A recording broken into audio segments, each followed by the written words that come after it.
Vous écoutez Passion Frisson.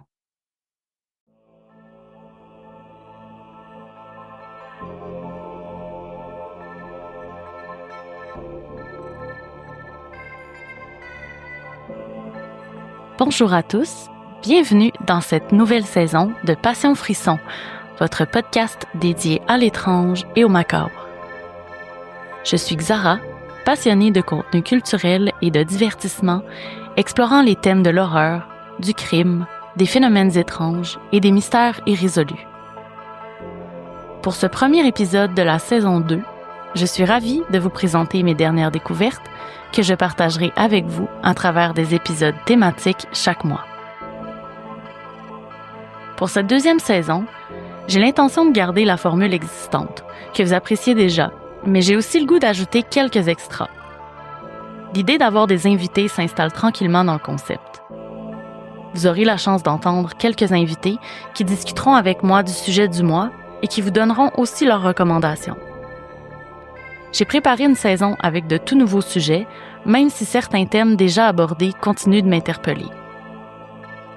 J'ai aussi quelques collaborations de prévues avec d'autres podcasts sur lesquels j'apparaîtrai en tant qu'invité. Vous aurez donc la chance de connaître ou de redécouvrir d'autres contenus. Le tout se retrouvera sur la page Instagram du podcast. Sur ce, lançons cette deuxième saison avec le thème du mois, les faux princes charmants. Ou bien, les amoureux dangereux. Après avoir regardé avec stupéfaction la série documentaire Tinder Swindler, ce phénomène de faux amoureux m'a complètement interloqué. Plusieurs autres écoutes m'ont confirmé que c'est un phénomène quand même répandu et qui fait les manchettes à plusieurs occasions. Petite note à vous, chers auditeurs, le sujet du jour contient des thèmes qui peuvent être difficiles pour les personnes victimes de violences conjugales, de fraude amoureuse ou de leurs proches. Si vous pensez reconnaître des comportements semblables autour de vous, je vous ai placé quelques ressources en description de l'émission. Bonne écoute! Les escroqueries amoureuses entre extorsion et violence émotionnelle. L'amour rend aveugle, dit-on. Le besoin de connexion, d'être aimé, est inhérent à tout être humain. Quel bonheur tout de même! Les premiers papillons, le sentiment d'allégresse, la projection dans des scénarios correspondant à nos idéaux. L'amour, quoi. Dans ces moments-là, remplis d'hormones du bonheur, difficile d'être complètement rationnel et alerte aux signaux d'alarme. Vous est-il déjà arrivé de constater qu'un de vos proches laissait passer certains comportements tout à fait inexcusables? Peut-être avez-vous déjà été vous-même dans une situation où, après coup, vous avez eu l'impression d'avoir été complètement ensorcelé, incapable d'y voir clair. Il s'avère que certaines personnes mal intentionnées ont compris qu'elles pouvaient tirer profit de cet état quasi hypnotique pour mettre en place des stratagèmes destructeurs, avec des conséquences dévastatrices pour la victime et son entourage. Ces séducteurs et séductrices semblent avoir un don pour repérer les personnes les plus vulnérables et les manipuler à leur guise, presque magiquement. Mais les contes de fées durent rarement longtemps. La victime se retrouve sous l'emprise psychologique et émotionnelle de son prétendu amoureux, tombant dans une relation complètement faussée, fondée sur une confiance trompeuse, instaurée dès le départ. En réalité, ce type de relation s'inscrit directement dans le cadre de la violence conjugale. Tous les éléments y sont. Une rencontre qui semble le fruit du hasard, mais qui ne l'est pas. Du love bombing, du gaslighting, de la manipulation émotionnelle, un isolement progressif des proches, des histoires dramatiques et invraisemblables, et, bien souvent, une extorsion financière en bout de ligne. Deux types de scénarios ont particulièrement attiré mon attention pour cet épisode. L'arnaqueur amoureux, ou quand la fraude s'habille en romance. L'arnaqueur amoureux, qu'on appelle aussi escroc sentimental, est une personne qui exploite volontairement et de façon organisée les sentiments d'une autre dans le but de la manipuler, prendre le contrôle et bien souvent lui soutirer de l'argent. Ces fraudeurs se font généralement passer pour des touristes ou des professionnels en déplacement et vont entretenir une relation à distance avec leurs victimes. Leur stratagème repose essentiellement sur des échanges en ligne, ce qui permet de contrôler la perception qu'ils donnent d'eux-mêmes et de maintenir l'illusion aussi longtemps que possible. Cette forme d'arnaque est particulièrement cruelle, car non seulement la victime découvre que son partenaire n'a jamais eu de véritable sentiment pour elle, mais qu'en plus, il ou elle avait de mauvaises intentions dès le départ. Dans certains pays comme le Nigeria, cette fraude est devenue une véritable industrie extrêmement lucrative. Certains groupes organisés ont raffiné leurs techniques au fil des années, s'adaptant aux nouvelles technologies. Autrefois, ces escroqueries se faisaient principalement par courriel, mais elles sont maintenant passées aux conversations en direct et même aux vidéos, les victimes étant plus méfiantes grâce aux campagnes de sensibilisation. Il y a fort à parier que les deepfakes et l'intelligence artificielle joueront bientôt un rôle clé dans ces arnaques. J'en serais pas surprise. Selon la Gendarmerie royale du Canada, c'est la honte et la culpabilité ressenties par les victimes qui les empêchent souvent de porter plainte. Pire encore, il a été prouvé que plusieurs vont même retourner vers le fraudeur après avoir découvert la vérité, ce qui démontre la puissance de l'emprise psychologique exercée sur ces dernières. Isolées, en quête de connexion, ces personnes se font manipuler par des fraudeurs qui leur répètent sans cesse qu'elles sont importantes, qu'ils forment une équipe, qu'eux seuls les comprennent, tout en renforçant ainsi leur attachement. Un exemple marquant est celui de cette dame française qui a cru que Brad Pitt était tombé amoureux d'elle. Persuadée qu'il était malade et hospitalisé, elle a envoyé des sommes astronomiques pour l'aider, jusqu'à se ruiner complètement. Ce type de fraude laisse les victimes financièrement et émotionnellement brisées, souvent coupées de leurs proches, par honte ou par crainte du jugement. Le deuxième type de fraude amoureuse qui m'intrigue est celui des personnes qui adoptent une fausse identité ou mènent une double vie. Contrairement aux arnaqueurs en ligne, ces imposteurs évoluent dans la vraie vie et tissent des relations en personne avec leurs victimes. Ces individus vont se présenter comme des partenaires idéaux, mais présentent rapidement des comportements extrêmement suspects. Des absences fréquentes, impossible d'accéder à eux, distance émotionnelle, absence de la famille ou d'amis, emploi nébuleux. À mesure que la relation progresse, la victime devient le seul point d'ancrage de son partenaire, qui prétexte des histoires incroyables pour justifier ses absences ou son mode de vie mystérieux. Certains vont même jusqu'à évoquer des emplois dans l'armée, des emplois de top secret, des menaces sur leur vie ou des passés familiaux douloureux qui vont susciter l'empathie et détourner toute tentative de questionnement. Comme dans le premier type d'arnaque, la manipulation est au cœur du stratagème. Ils utilisent le love bombing, les mensonges, les demandes financières, du gaslighting. Tout va être mis en place pour piéger la victime et la rendre dépendante. Parfois, ces relations se terminent brutalement, laissant la personne dupée sans réponse ni explication, complètement anéantie. Une question demeure. Ces fraudeurs agissent-ils avec une intention claire dès le départ ou est-ce une dérive progressive et un besoin de survie? Ont-ils toujours eu un plan ou bien se retrouvent-ils eux-mêmes coincés dans leur propre jeu? Je me le demande. De l'extérieur, il est facile de juger et de se dire qu'on ne tomberait jamais dans un tel piège. Pourtant, mes recherches montrent que n'importe qui peut être victime à un moment ou à un autre, car il ne s'agit pas d'une question d'intelligence, mais bien d'émotion et de vulnérabilité exploitées au bon moment. Ce besoin d'amour et de connexion dont je parlais au début est profondément ancré en nous, et les personnes qui ont vécu l'abandon, qui sont en manque d'affection ou qui traversent une période difficile sont d'autant plus susceptibles de tomber sous le charme d'un manipulateur. Un phénomène bien connu entre en jeu, la projection. La victime va projeter ses propres désirs et idéaux sur l'autre. Elle va combler les zones grises par des suppositions positives et va rejeter les signaux d'alarme. Les sexes utilisent d'ailleurs la même technique pour enrôler leurs membres. Quand une personne vit un moment de vulnérabilité, elle devient plus réceptive aux promesses d'un avenir meilleur, d'un amour inconditionnel ou d'une relation exceptionnelle. Alors, comment les gens se font-ils prendre dans un tel piège? D'abord, le love bombing est l'une des premières étapes des arnaques. La personne recevra une attention excessive, des gestes d'affection grandioses, une présence constante. Tout est fait pour créer une dépendance. Mais tôt ou tard, cette phase intense va s'atténuer, laissant place à des comportements plus distants et même hostiles. La victime s'accroche donc à l'idée que les beaux moments reviendront. Elle cherchera constamment à recréer la magie des débuts. C'est là que commence le phénomène du pied dans la porte. Petit à petit, des demandes vont être faites, d'abord anodines, puis de plus en plus grandes. À force d'investir du temps, de l'énergie et de l'argent, la victime a du mal à reculer, prisonnière d'une illusion. En conclusion, comme je disais, tomber dans ce genre de piège n'a rien à voir avec l'intelligence. Les fraudes ne sont pas que des histoires d'argent, mais bien des formes de violence psychologique et émotionnelle réelles qui peuvent avoir des répercussions profondes. Sur ce thème troublant, flirtant entre la manipulation et l'abus, je vous laisse avec mes suggestions de contenu qui explorent encore plus loin les sombres mécaniques de l'arnaque amoureuse.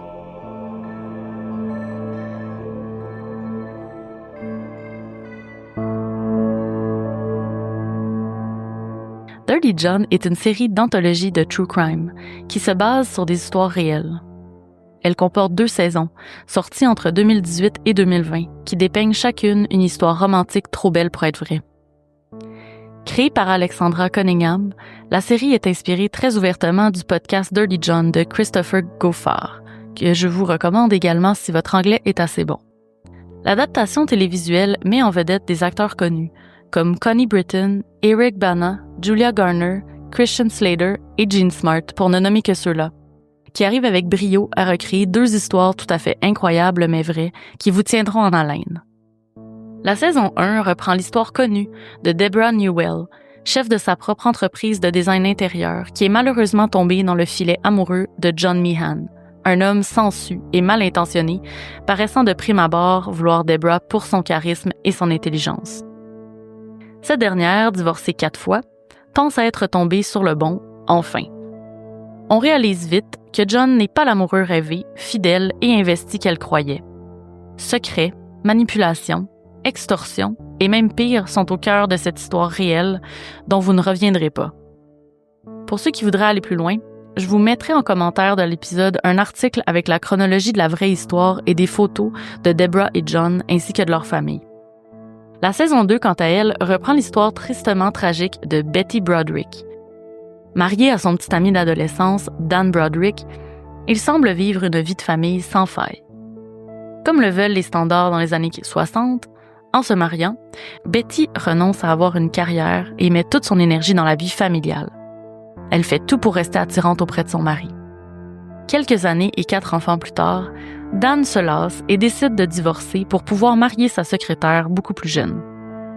Avocat de renom et fervent plaideur, il a tout en poche pour emporter avec lui, maison, argent et enfants. Perdue, déshumanisée et surtout sans ressources, Betty sent qu'elle n'a rien à perdre. Elle prendra les grands moyens pour remédier à la situation. Est-ce l'esprit de vengeance et une jalousie extrême qui poussa Betty à commettre l'irréparable? Est-ce dû à un passé de maltraitance ou d'abus psychologiques au sein du couple? On suivra Betty à chaque étape de sa dégringolade qui dévoilera à chaque épisode un pan plus sombre de sa vie. Ce que j'ai aimé de la série, c'est d'abord la perspective. Alors que plusieurs séries du genre mettent de l'avant le personnage masculin, le méchant si on peut dire, Dirty John met vraiment l'accent sur l'expérience féminine et les personnages principaux qu'on peut considérer des victimes deviennent en quelque sorte les héroïnes de l'histoire malgré tout ce qu'elles ont pu subir et faire.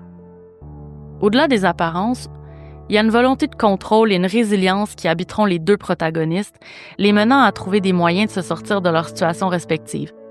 Pas toujours avec le plus grand des succès, malheureusement. J'ai aimé le traitement des histoires qui m'ont questionné sur les frontières entre la victimisation, la reprise de contrôle et la complète dégringolade. On a à la fois pitié d'elles, on a envie de leur crier de partir, de faire preuve de courage, mais en même temps, on les juge pour leurs gestes. C'est confrontant, c'est matière à réflexion. Dans un autre ordre d'idées, l'esthétique vintage des 80s est reproduite à la perfection, tant dans les coloris de l'image, les prises de vue, les décors, les costumes et les maquillages. Filmée et travaillée avec des outils actuels, c'est une série tout à fait au goût du jour qui vous attend. Certains personnages de second plan sont revenus dans la 2e saison, même si l'histoire racontée est complètement différente, ce qui m'a fait sourire. Pour l'ensemble des 2 saisons, qui m'ont fait découvrir de nouvelles histoires, mais surtout crier devant mon écran, je donne une note de 4.4 frissons sur 5.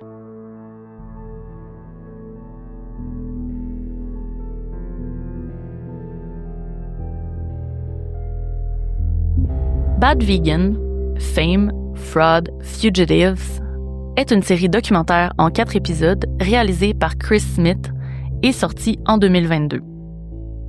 Smith est également connu pour ses œuvres précédentes, notamment Fire, The Greatest Party That Never Happened de 2019 et pour son rôle de producteur exécutif sur l'excellente série Tiger King. Cette série documentaire explore la montée en gloire et la chute de Sarma Melangailis, chef renommé et propriétaire du restaurant Pure Food and Wine à New York. De 2004 à 2015, cet établissement est un pilier de la cuisine santé, végétalienne et crue, attirant de nombreuses célébrités. Sarma était une figure respectée et influente dans son milieu. En 2011, célibataire et vivant avec son pitbull Léon, Sarma commence à échanger sur Twitter avec un certain Shane Fox, qui lui a été présenté par Alec Baldwin. Oui, vous avez bien entendu, il était un client régulier de son restaurant. Rapidement, une relation fusionnelle se développe entre les deux. Shane, dont le véritable nom est Anthony Stranges, s'installe à New York et s'immisce progressivement dans toutes les sphères de la vie de Sarma. Sa famille, ses amis, son restaurant, son cercle social, ses employés, bref, l'ensemble de l'œuvre. Mystérieux et prétendument influent, Anthony voyage fréquemment et mène une vie apparemment luxueuse. Il disparaît parfois pendant plusieurs jours.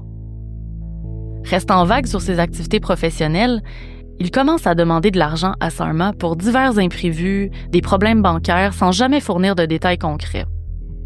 Il la manipule en lui faisant croire qu'en réussissant des épreuves de loyauté, elle et son chien pourraient accéder à l'immortalité. Entre 2012 et 2014, Sarma transférera plus de 1,6 million de dollars à Anthony. À court de ressources personnelles, elle commence à puiser dans les fonds de son restaurant, plongeant l'établissement dans de graves difficultés financières.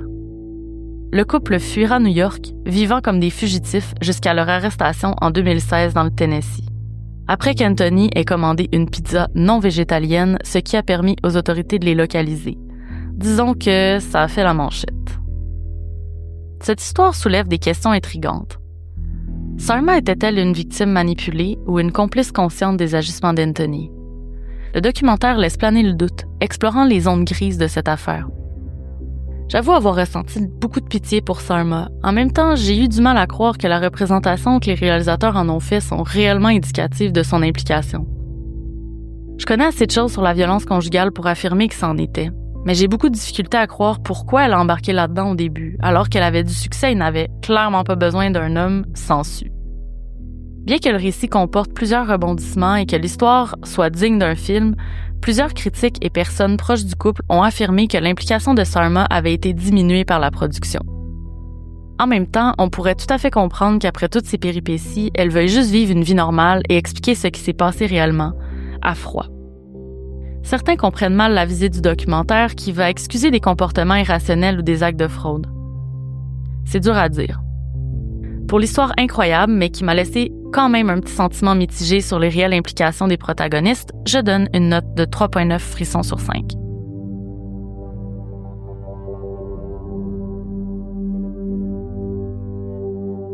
The Honeymoon Killers est un thriller psychologique de 1970 réalisé par Leonard Castle. Le film est basé sur l'histoire vraie de Raymond Fernandez et Martha Beck, un couple de criminels ayant perpétré des fraudes amoureuses et des meurtres au milieu du 20e siècle. Mieux connu aujourd'hui sous le nom des Lonely Heart Killers, le couple sévit particulièrement sur une période de 2 ans, entre 1947 et 1949. Raymond, accompagné de Martha, ont escroqué financièrement et assassiné plusieurs femmes après les avoir séduites par le biais de petites annonces classées pour personnes seules et en mal d'amour. Les thèmes de la fraude amoureuse, de la manipulation, de la jalousie et ici en particulier de l'obsession sont au cœur de l'histoire. Le synopsis étant basé sur l'histoire vraie, je me permets de vous raconter un peu plus en détail. Raymond, joué par Tony Lobianco, est un homme d'origine mixte ayant une mère sud-américaine. Il est séduisant et découvre assez tôt qu'il a le don de pouvoir ensorceler les femmes par ses lettres. Par le biais de petites annonces, il rencontre des femmes en manque d'amour et les amène à être complètement conquises. Il vise particulièrement des jeunes mères divorcées ou des veuves qui sont à la recherche d'une deuxième chance et qui ne sont pas trop difficiles à séduire, connaissant leur situation. Charismatique, il se présente comme un homme romantique et en moyen, cherchant l'amour. Son modus operandi consiste à leur faire croire des belles paroles. Puis, il finit par les voler et disparaît dans la nature. Un jour, son stratagème l'amène à rencontrer Martha, jouée par Shirley Stoller, une infirmière au passé sombre qui a plusieurs complexes, ce qui mine sa confiance en elle. Rapidement, Martha se rend compte de la supercherie de Raymond, mais complètement sous son charme au point de l'obsession, elle décide de devenir sa complice, ne pouvant pas imaginer le laisser aller. Ensemble, ils forment un duo toxique et meurtrier, attirant des femmes vulnérables dans leur piège. Chacun jouant savamment son rôle à la manière d'une pièce de théâtre, Raymond joue un homme raffiné et prêt à se marier. Martha, de son côté, sert d'accompagnatrice en se faisant passer pour la sœur de Raymond, ce qui enlève tout soupçon. Au départ, l'idée est simple, séduire et quitter avec le butin. Mais Martha, jalouse, ne peut s'empêcher d'attaquer et de tuer les femmes devenues amoureuses de Raymond. Comme le dit la bande-annonce du film, ils auraient pu être les amoureux au cœur à prendre, mais ils ont été les amoureux assassins. Après 2 ans en cavale, les 2 amants seront jugés et emprisonnés, et on sera témoin de leur correspondance jusqu'à la toute fin. Le choix du noir et blanc apporte au film une dimension brute et réaliste, qui donne l'impression qu'il a réellement été tourné dans les années 40. Il est même difficile de croire qu'il date de 1970, une décennie marquée par l'essor des effets spéciaux au cinéma, notamment la sortie de films comme Star Wars A New Hope. Ici, aucun artifice. L'image est dépouillée, proche du documentaire, brouillant la frontière entre fiction et réalité. Je suis habituellement pas très fan des thrillers de cette époque, excepté les plus récents. Avant les années 80, disons, et en accord avec les standards de l'époque, je trouve que les représentations des relations hommes-femmes sont lourdes. Les rôles féminins sont rarement intéressants, voire sexualisés à outrance, et les protagonistes hommes paraissent égocentriques et imbus d'eux-mêmes. Ici, on sort quand même des codes, et Martha est tout sauf sexualisée et séductrice. On la place en position de bourreau, un peu comme dans Aurore l'enfant martyr, pour ceux qui l'auraient vu. Ce traitement la place en protagoniste et c'est terrifiant et intéressant à la fois. L'accent est mis sur les dialogues, les personnages et la trame narrative, tandis que l'esthétique du film ancre le récit dans l'époque des crimes. L'intégration d'articles de journaux du temps renforce cette impression d'authenticité et se fond naturellement dans l'image. Le noir et blanc accentue aussi l'atmosphère oppressante et glaciale. Enfin, l'utilisation d'une musique d'ambiance subtile, rappelant les films noirs classiques, amplifie encore l'effet dramatique. Ce qui est particulier avec cette histoire comparativement aux autres sujets de l'épisode, c'est la façon dont la personne escroquée, lésée et blessée par le subterfuge de son amoureux n'a jamais réussi à se dérober du rêve qu'on lui a fait croire. Je crois que pour elle, la réalité était trop dure à accepter. Plutôt que d'intérioriser la fatalité que Raymond n'ait pas de sentiment amoureux pour elle, Martha a tout fait pour qu'il ne puisse plus se passer d'elle, allant jusqu'à faire l'irréparable. En réalité, je trouve ça plutôt triste, et je peux m'empêcher de ressentir beaucoup de pitié. Néanmoins, lorsqu'on connaît la vraie histoire, difficile de s'empêcher de penser que l'image dépeinte de Martha dans ce film est un peu exagérée. Je vous en reparle. Pour le film, je donne un solide 4 frissons sur 5. Alors que je complète l'écriture de cet épisode, Ars Moriendi vient tout juste de sortir son épisode de Saint-Valentin sur l'histoire du duo des Lonely Heart Killers. Et oui, l'histoire de Martha et Raymond. L'histoire m'a apporté une image tout autre de l'histoire. Simon Predge a pris le temps de reconstituer de façon exhaustive les actes tragiques qui sont à l'origine du film, en prenant soin de mettre en contexte les vies de Raymond et de Martha avant toute cette saga. Vous verrez tout comme moi que derrière ce qui a été dépeint dans le film, plusieurs faits encore plus sombres viennent teinter la vie des 2 meurtriers. Alors que dans le film, on place Martha comme la grosse femme jalouse, notez que j'ai utilisé des gros guillemets ici, dans les autres contenus que j'ai eu la chance d'écouter ou de regarder, j'ai l'impression que Raymond a beaucoup plus à se reprocher qu'on nous laisse croire, et son attitude envers Martha est la pire chose dans toute cette histoire. Lui, il est clairement malveillant et il aurait très clairement continué ses mascarades avec ou sans l'aide de Martha. Mais Martha, elle, serait-elle devenue une meurtrière sans les manigances de Raymond à son égard? Je me le demande. En complément de l'épisode de podcast, j'ai eu aussi la chance de pouvoir visionner le spectacle live Folie à 2, aussi produit par Ars Moriendi. Raconté de façon semblable à un épisode régulier, il est présenté live devant public. Simon Predge, accompagné de 2 comédiens, fait prendre vie l'histoire sordide d'un couple meurtrier, du type Bonnie and Clyde. Au moment de l'arrestation, tout se corse. Les projecteurs sont braqués sur l'histoire car elle impressionne. Un couple meurtrier, ça a de quoi attiser la curiosité, n'est-ce pas? Comme c'est un spectacle live, je ne peux pas trop vous en dire sur l'histoire, mais disons juste que la fin me rend très perplexe. Technique d'enquête douteuse, présomption de culpabilité, la tournure des témoignages du seul témoin présent et le traitement médiatique sensationnaliste, les retombées de l'affaire sont tout à fait injustes. La similarité du cas avec celui des Lonely Heart Killers m'a fait réfléchir sur la réelle implication de Martha versus ce qu'on en a fait du cas dans les médias et dans le film dont je viens de vous parler. Je vous avoue que j'ai beaucoup de doutes qui remontent. Je vous laisserai vous faire votre propre opinion. Pour les contenus complémentaires d'Ars Moriendi, comme à l'habitude produit avec rigueur et un habillage sonore impeccable, je donne un 5 frissons sur 5. En bonus, si le sujet des fraudes amoureuses vous intéresse particulièrement, je fais une mention spéciale à l'histoire de Paolo Macchiarini, qui en plus d'être un chirurgien meurtrier, est aussi un fraudeur amoureux. Vous trouverez plus d'informations sur ce cas incroyablement choquant dans l'épisode 3 de Passion Frisson, guérisseur ou bourreau. Pour ma recherche et afin de comprendre le phénomène, j'ai aussi consulté le reportage documentaire Les Arnaqueurs. On y voit les stratagèmes de cyberexploitation et on y entend des témoignages de victimes. Les journalistes se déplacent même jusqu'au Nigeria afin de discuter avec les fraudeurs qu'on appelle brouteurs, afin de comprendre leur motivation. Une écoute choquante, mais instructive, qui explique le phénomène avec justesse.